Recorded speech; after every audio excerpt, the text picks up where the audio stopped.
What is happening in it? J Gaming Dude here, and here is my post-platinum review of PGA Tour 2K21. And just to kind of get the usual things out of the way, just wanted to show my trophies right here. All 30 out of 30 trophies earned, with Tour Pro being the platinum in question. So, how is this game? Well, to be completely honest, I actually really like PGA Tour 2K21. Funnily enough, this game itself is actually really well made. The gameplay is actually a lot of fun, and a lot of this game does actually harken back to a lot of what we kind of expected to see with a lot of simulation golf games of the past. More specifically, when we got Tony Hawk, Tiger Woods games from the mid-2000s, and even stuff up until Rory McIlroy, I think, was like the sort of PGA game that we got in 2014. And since then, we haven't gotten a lot of golf games, unfortunately, based off of the PGA license. But sure enough, we did end up getting PGA Tour 2K21 right here and now.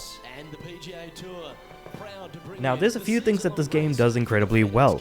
First and foremost is the view, like just the look, the view. How nice this game looks is absolutely incredible.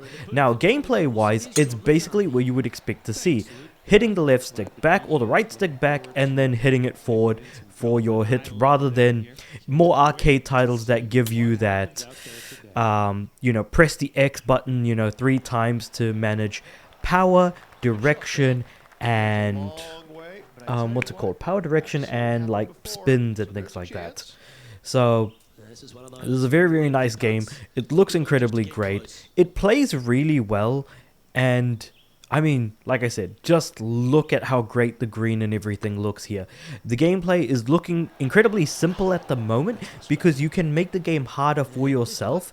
I'm just playing on beginner to kind of show a little bit of that gameplay, so to speak, because basically how difficulty works with each of the strokes is that the harder the difficulty, the less leniency you get. So say, for example, if you look at the bar at the bottom of the screen, you'll see red, white, and grey.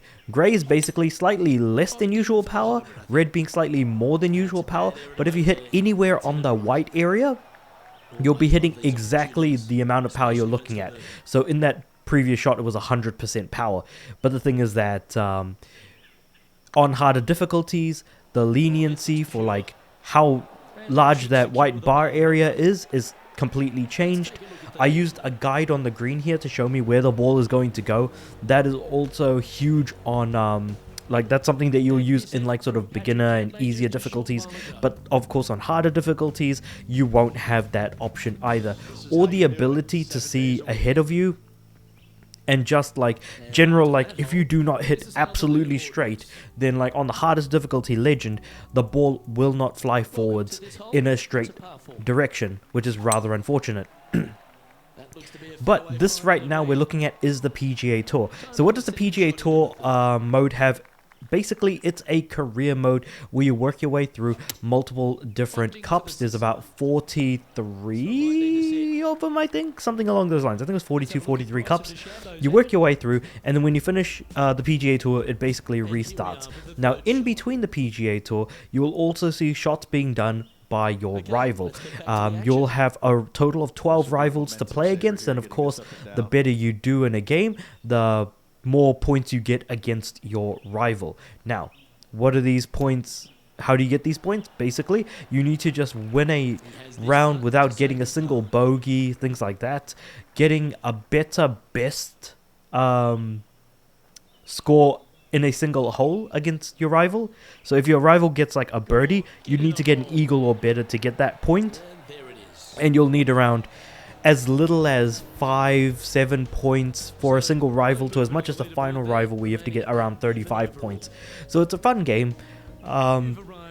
Unfortunately though, this game suffers from something really bad, and that is a lack of content. So while I like the PGA Tour, which is basically the single player mode of this particular game, once you finish the PGA Tour, it just kind of repeats. And if you've beaten all of the rivals, it doesn't really add much. Sure, you could get more sponsors, like on the bottom right here, where you can sponsor with a particular brand, and if you manage to do those objectives that are mentioned under sponsors, you'll get more XP. And of course, there are easy things that you could do, medium difficulty things you can do, or hard difficulty objectives.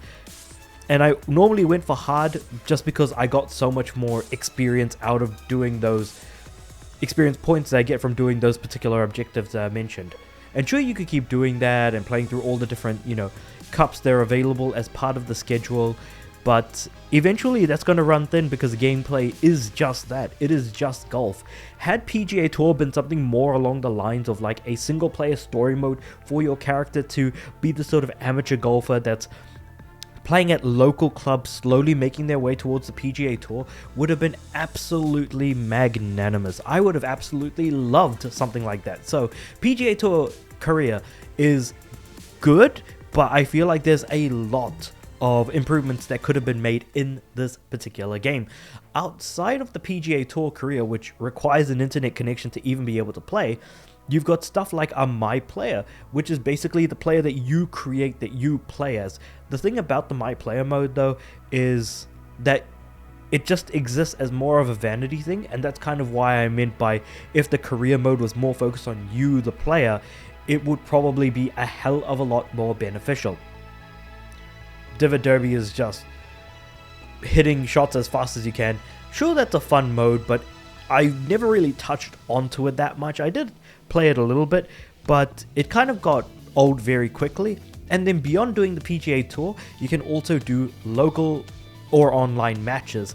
But unfortunately, while you do have different modes that you can play, you're better off playing against ghosts or other people in the same room as you, because online the game isn't really all that alive, though I do like the various rules that you can have. So stroke, Stableford, match play, skins where you actually have to wager some amount of money, 4-ball, alternate slot, scramble. Scramble was actually a really fun one. I really like that mode. Unfortunately, you can't really play Scramble in the PGA Tour, which again is another thing. There are these modes that are available in play, but they don't make use of them. In fact, everything in PGA Tour is just stroke format rules, basically. And you could adjust the rules to have like, white tees, red tees, gold tees. You could have pins in 1, 2, 3, 4. You could play a full course. You could do the back nine. You could do the front nine. Totally up to you. Handicap scoring, again, that's another thing. Turn order, or everyone plays all at once. There is a lot of customization, which I really, really like. So formats, great. There's a lot of them. Rules, very customizable. Conditions, while not not the most important thing in the world, you can get pretty creative with some of the games here.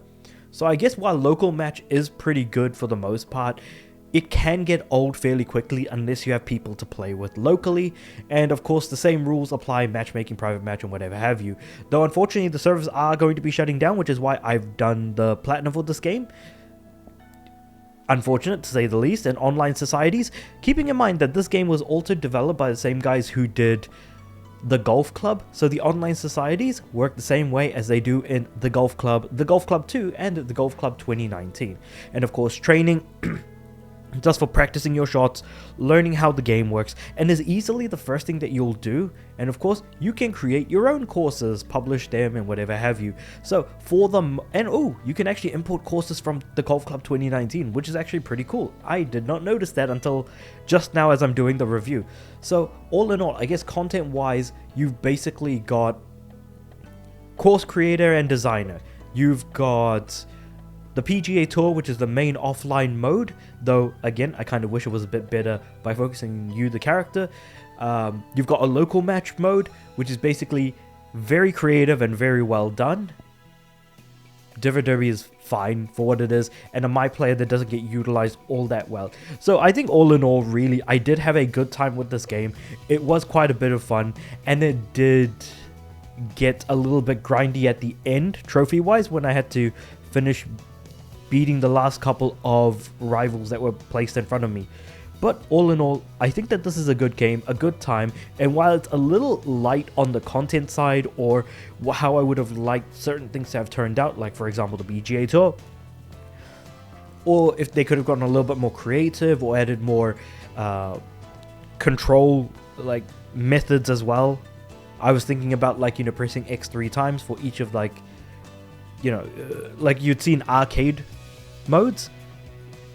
Maybe an arcade mode would have been pretty nice for this game, but again, I get that it has to be a simulation golf game. So with all that being said, it's a fairly solid game and I had a decent amount of fun, albeit that, like I said, it's light on content and wish things were a little bit different. But all in all, good game. Yeah, I had a lot of fun. So this was kind of my PGA Tour 2K21 review. Let me know what you guys think about this game if you've played it, and what do you think of my review regarding the game. But with all that being said, however, I do upload every day. Watching till the end of the video is the best thing that you can do for the channel. I'm looking to hit 500 subs, and of course, I'll see you tomorrow, whatever I'm going to upload.